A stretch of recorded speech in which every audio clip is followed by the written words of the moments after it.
আসসালামু আলাইকুম রহমতুল্লাহি ওবরকাতুহ। সম্মানিত দর্শক, পুলিশের সাবেক আইজি বেনজির তিনি গ্রেপ্তার হয়েছেন দুবাইতে, এরকম একটি খবর বাংলাদেশের পত্র পত্রিকায় রীতিমতো লিড নিউজ হয়েছে।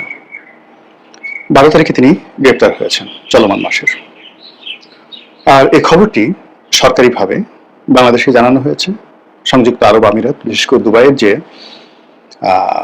স্বরাষ্ট্র মন্ত্রণালয়, সেই স্বরাষ্ট্র মন্ত্রণালয়ের আবার যিনি প্রধান ব্যক্তি, যার নেতৃত্বে মূলত এই ইন্টারপোল পরিচালিত হয়, তো তার পক্ষ থেকে বাংলাদেশ সরকারকে জানানো হয়েছে যে তাকে গ্রেপ্তার করা হয়েছে, এবং এই বিষয়টি জাতীয় সংসদে স্বরাষ্ট্রমন্ত্রী সালাউদ্দিন কাদের সাহেব নিশ্চিত করেছেন। বেনজির সম্পর্কে বলবো, অন্যান্য বিষয় সম্পর্কে বলবো, তার আগে বলে নেই যে এই এত বড় একটা ঘটনা ঘটলো, এই জন্য সবার আগে মহান আল্লাহ রাব্বুল আলামিনের কাছে শুকরিয়া আদায় করছি। ধর্মের কাল বাতাসে নড়ে। এই পৃথিবীতে কোনো মানুষ অন্যায় করে পার পায় না। কিয়ামতের বিচার পরে আগে এই দুনিয়াতে বিচার হতে হবে, এবং বিচার হয়। প্রতিটি ঘটনা আমরা দেখলাম। আওয়ামী লীগ জমানাতে যারা অন্যায় করেছেন, অপকর্ম করেছেন, জুলুম করেছেন, অত্যাচার করেছেন, একটি লোক রক্ষা পাননি। আর এখন এত বিরূপ অবস্থা, সেই বিরূপ অবস্থার মধ্যেও আওয়ামী লীগ আমলে সৎ ছিলেন, অন্যায় করেননি। এই জমানাতে তাদের কিছু হয়নি, তারা দিব্যি ভালো আছেন। অনেকে সসম্মানে মারা গেছেন, অনেকে দুর্ভোগ পোহাতেই হয়নি। কিন্তু সেই একটা ইউনিয়ন চেয়ারম্যান থেকে শুরু করে একেবারে সেনাবাহিনীর প্রধান থেকে শুরু করে পুলিশের প্রধান, যারা অন্যায় করেছেন, প্রত্যেকটা মানুষের জীবন বিগত 2 বছরে তছনছ হয়ে গেছে। এরপর কেন মানুষ অন্যায় করে, কেন মানুষ জুলুম করে, আমার মাথায় আসে না। যেটা বলছিলাম যে বেনজিরের যে গ্রেপ্তার, ব্যক্তিগতভাবে আমি খুশি হয়েছি একজন নাগরিক হিসেবে, খুশি হয়েছে একজন মুসলিম হিসেবে, ধর্মবিশ্বাসী হিসেবে, খুশি হয়েছে একজন মানুষ হিসেবে। একজন প্রধানমন্ত্রী ধরেন, একজন আইজি ধরেন, সেনাবাহিনীর প্রধান ধরেন, আর একজন কৃষক ধরেন, আসলে মানুষ হিসেবে আল্লাহর কাছে সবাই সমান। আল্লাহ কাউকে কৃষক বানান, কাউকে রাজা বানান, কিন্তু একই তাদের আকার এবং আকৃতি, তাদের চাহিদা, কামনা, বাসনা, তাদের শরীরের রক্ত, মাংস, হাড্ডি সবকিছু সেম। তো সেখানে আল্লাহর দয়ায় মানুষ যখন কোন একটা বড় পর্যায়ে পৌঁছে গিয়ে কৃষকের উপর জুলুম করে, মজুরের অর্থ ছিনিয়ে নেয়, মজলুমকে তার দুর্বলতার সুযোগ নিয়ে তার সর্বশেষ যে সম্পদটুকু ছিনিয়ে নেয়, তখন আল্লাহর আরশের আজিম পর্যন্ত কাঁপতে থাকে। বেনজির এমন একজন মানুষ, মানে কখনো ছাত্রলীগ করেছেন, কখনো আওয়ামী লীগ করেছেন, বা হোয়াট ডাজ ইট মিন, ছাত্রলীগ করলো, আওয়ামী লীগ করলো, তাতে কি? তিনি ক্ষমতায় বসে যে কাজগুলো করেছেন, এটার একটা যৌক্তিকতা দেখান। একটি মধ্যবিত্ত, গোপালগঞ্জের একটি মধ্যবিত্ত পরিবারে তার জন্ম। এই পরিবারের যারা লোকজন, একমাত্র সে ছাড়া প্রায় সবাই সৎ, যোগ্য, এবং যে যার মতো করে জীবন নির্বাহ করছে। তারা বেনজিরকে পরিচয় দেয় না। বেনজির তার নিজের পরিবারের মধ্যে বলতে গেলে কুলাঙ্গার। বেনজিরের যে কর্মকাণ্ড, বিভিন্ন কর্মকাণ্ড, বিশেষ করে তার স্ত্রীর কর্মকাণ্ডের কারণে বেনজিরের মা খুব কষ্ট নিয়ে মারা গেছেন। উনি জীবিত আছেন কিনা আমি বলতে পারবো না, সম্ভবত মারা গেছেন, কিন্তু উনি অনেক কষ্ট পেয়েছেন, এটা আমি জানি। এরপর তার যে ব্যক্তিগত জীবন, তার যে নারী লিপ্সা, তার যে অর্থ লিপ্সা, তার যে ক্ষমতা লিপ্সা, তার যে দাম্ভিকতা, সব মিলিয়ে সে দুর্নীতিবাজদের কাছে একটা আইকনে পরিণত হয়ে গিয়েছিল। এবং সে যেভাবে দাম্ভিকতা করে, এবং যেভাবে শেখ হাসিনার পতনের শেষ দিকে বাংলাদেশ ছেড়ে চলে গেছেন বুক ফুলিয়ে এয়ারপোর্ট দিয়ে, যদি তিনি ধরা না পড়তেন তাহলে ধরে নেওয়া হতো যে অপকর্ম করে আসলে সবাই রক্ষা পেতে পারে। তিনি যদি ধরা না পড়তেন তাহলে বহু মানুষ বেনজির হওয়ার স্বপ্ন দেখত। কিন্তু তার এই যে গ্রেপ্তার, এই গ্রেপ্তারের ফলে প্রথমত তার অনুসারী যারা আছেন দলের, মানে পুলিশের মধ্যে, সকলের মধ্যে আতঙ্ক তৈরি হয়েছে। বেনজির মতো অন্য যে সকল দুর্নীতিবাজ পুলিশ কর্তারা ইন্টারপোলের মামলা মাথায় নিয়ে বিশ্বের বিভিন্ন দেশে ঘুরে বেড়াচ্ছেন, এর মধ্যে দুবাইতে অনেকে আছেন, আমেরিকাতে অনেকে আছেন, তাদের অনেকের মধ্যে আতঙ্ক দেখা দিয়েছে। একই সঙ্গে এই মুহূর্তে যারা দুর্নীতি করছেন এবং যারা বেনজির হওয়ার চেষ্টা করছেন, তাদের মধ্যেও আতঙ্ক দেখা দিয়েছে। এটি ইতিবাচক। মানুষ আল্লাহকে স্মরণ করবে।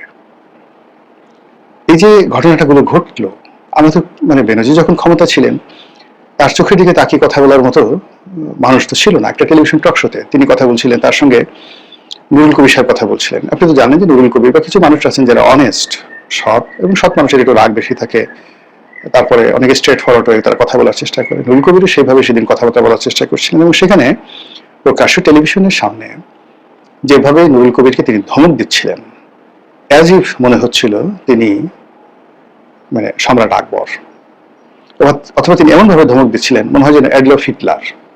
আর তার নর্মালি নুরুল কবির সাধারণত খুবই মুখরা টাইপের মানুষ, তিনি উত্তর করেন। কিন্তু বেনজির এরকম একটা ভয় রাজত্ব কায়েম করেছিলেন যে তার ধমক খাওয়ার পরে নুরুল কবির অনেকটা চুপসে গিয়েছিলেন।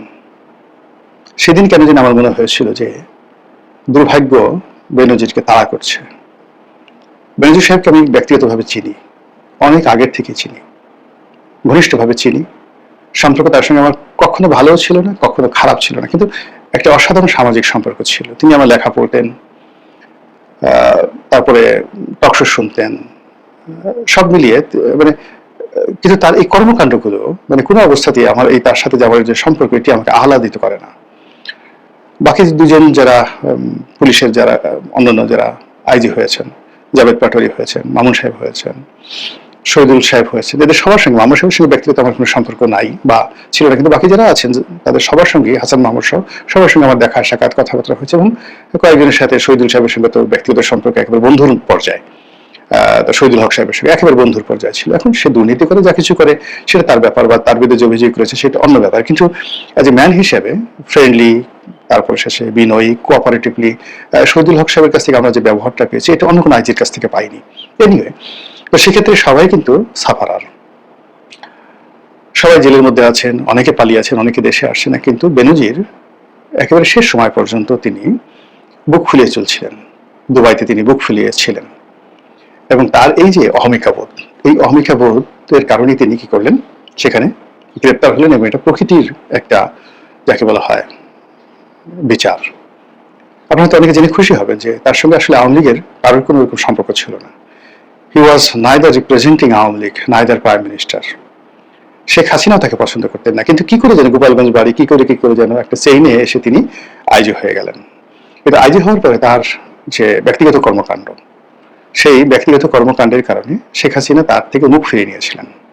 তিনি যখন ডিজি র্যাব ছিলেন, ঠিক সেই সময় পুরো ডিজি অফিস, র্যাবের অফিসটিকে তিনি একটা মিনি পতিতালয় বানিয়ে ফেলেছিলেন তার নিজের জন্য। শোবিজ জগতের যত রকম তারকা রয়েছে, বেশিরভাগ তারকাকে তিনি ভোগ করেছেন। আইজি বেনজিরের গ্রেফতার হওয়া নিয়ে গুরুত্বপূর্ণ তথ্য দিল গোলাম মোল্লা রনি। এবং একজন তারকার জন্য আর একজন রাজনৈতিক নেতা, তার সঙ্গে তার হাতাহাতি মারামারি পর্যন্ত হয়েছে। শোনা কথা, অনেকে জানেন কে, ভোলার একজন প্রমিনেন্ট রাজনীতিবিদ, দক্ষিণবঙ্গের রাজনীতিবিদ, তার ভাগ্নের সঙ্গে এক নায়িকার প্রেম ছিল, সেই নায়িকাকে আবার বেনজির নিয়ে আসছে, সেটা নিয়ে মারামারি হয়েছে।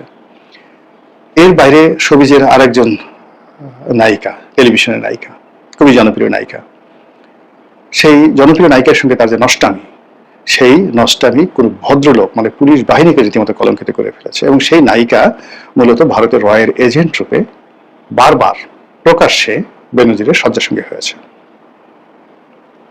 ফলে ভারতের সঙ্গে তার কোনো সম্পর্ক ছিল না, তার সাথে কোনো সম্পর্ক ছিল না শেখ হাসিনা, তার সাথে কোনো সম্পর্ক ছিল আওয়ামী লীগের, কিন্তু পুরো আওয়ামী লীগ শেখ হাসিনাকে ডুবানোর জন্য যা যা করে দেখে বেনজির করেছে। ফলে কি হলো দেখেন, সে কিন্তু ক্ষমতা হারানোর পর একটা আইসোলেটেড হয়েছিল, কিন্তু কালের কণ্ঠ নামক পত্রিকাতে তার সম্পর্কে যে ধারাবাহিক প্রতিবেদন প্রকাশিত হলো, আমরা জানতাম যে সে দুর্নীতি করেছে, কিন্তু এত দুর্নীতি, আমরা জানতাম সে অন্যায় করেছে, কিন্তু এত অন্যায়, আমরা জানতাম সে অন্যায় করেছে, কিন্তু তার স্ত্রী অন্যায় করছে, তার শালা অন্যায় করছে, তার এজেন্ট অন্যায় করছে, তার ক্যাশিয়ার অন্যায় করছে, গরুর ব্যবসা থেকে হোটেল ব্যবসা, 5 তারকা হোটেল ব্যবসা, কক্সেস বাজারের সবচেয়ে নাম করা 5 তারকা হোটেল একটা আইজি সেটার মালিক, তার যে দুটো রিসোর্ট, বড় বড় দুটো রিসোর্ট, বড় বড় দুটো শিল্প গ্রুপ, এর সঙ্গে তার সম্পৃক্ততা, এ কি করে সম্ভব? এটা ডাকাতি করলেও সম্ভব নয়, স্বরাষ্ট্র মন্ত্রণালয়ের সমস্ত অর্থ চুরি করলেও সম্ভব নয়। তাহলে সে করেছেটা কি? সেটা কি মাদক চোরা কারবারি করেছে? সে কি স্বর্ণ চোরা কারবারি করেছে? সে কি আন্ডারওয়ার্ল্ড ডনের মতো পুরো বাংলাদেশকে একটা গোল্ডেন ট্রায়াঙ্গেল হিসেবে বিশ্বের মাদক এবং অস্ত্র স্বর্ণ চোরা কারবারিদের সে কি একটা স্বর্গরাজ্য বানিয়ে ফেলেছিল বাংলাদেশ? আদারওয়াইজ এত টাকা তো হওয়ার কথা না। কালের কণ্ঠের রিপোর্টগুলো আপনি যদি পড়েন আপনার গা শিহরে উঠবে। সেই কাজগুলো তিনি করেছেন। তারপর আবার সেই টাকা পয়সা নিয়ে দিদা আসছে, তিনি দেশের বাইরে চলে গেছেন। তার স্যুট, তার কোট, প্যান্ট, টাই, জামা কাপড়ের যে ফিরিস্তি, যেভাবে আমরা দেখেছি, যেভাবে দুর্নীতি দমন কমিশন সেগুলো উদ্ধার করেছে, এবং দুর্নীতি দমন কমিশনের মামলায় এই বেনজির মতো হাই প্রোফাইলের একজন অন্যায়কারী, একজন জুলুমবাজের যে গ্রেপ্তার, এবং এটা এই সময়টাতে দুবাইতে হলো, এটি পরিবর্তিত বিশ্বে, পরিবর্তিত বাংলাদেশে একটি নতুন মাইল ফলক স্থাপন করবে। ব্যক্তিগতভাবে আমি আবার মহান আল্লাহর কাছে শুকরিয়া আদায় করছি যে আল্লাহ, এই অল্প সময়, ক্ষুদ্র জীবন, কিন্তু তুমি দেখিয়েছো আমাকে যে অন্যায় করলে কেউ কখনো পার পায় না। কাজে তোমার সাহায্য চাই, তোমার পানাহ চাই, তোমার আশ্রয় চাই, যেন এসব বেরোজদের মতো অন্যায়কারীদের মতো করে আমার নফস, আমার শরীর, আমার মন যেন কখনো অন্যায়ের দিকে ধাবিত না হয়। আরো প্রার্থনা করি এই বেনজিরের ওসিলায়, আল্লাহ তুমি এই বেনজিরের রক্ত, বেনজিরের মন, মানসিকতা, চরিত্র থেকে আমাকে এবং আমার পরিবারকে রক্ষা করো, আমার সন্তান সন্ততি এবং বংশধরদেরকে রক্ষা করো। আমরা মানুষ হয়ে বেঁচে থাকতে চাই, আমরা বেনজির হয়ে বেঁচে থাকতে চাই না। আসসালামু আলাইকুম রহমতুল্লাহি ওয়া বারাকাতুহু।